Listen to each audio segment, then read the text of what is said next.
Welcome to Lalitha channel. ఈరోజు అయితే మా డాడీ ఆఫీస్లో ఈవెంట్ ఉంది. ఇప్పుడు మా డాడీ ఆఫీస్కి వెళ్తున్నాం. డాడీ ఇప్పుడైతే డ్రైవ్ చేస్తున్నారు ఆఫీస్కి వెళ్ళడానికి.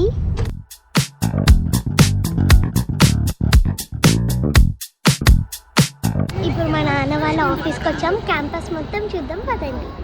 కార్స్ అన్ని ఇక్కడనే పార్క్ చేశారు. క్యాంపస్ కూడా చాలా బ్యూటిఫుల్గా ఇంకా పెద్దగా ఉంది. చూద్దాం పదండి. ఇది చూడండి బాస్కెట్బాల్ కోర్ట్. ఇక్కడ కనిపించేదే ఫుడ్ కోర్ట్. మా నాన్న వాళ్ళు ఇక్కడనే తింటారంట. ఇక్కడ కనిపించేదే ఆడిటోరియం. ఈవెంట్స్ అన్ని ఇక్కడే జరుగుతాయంట.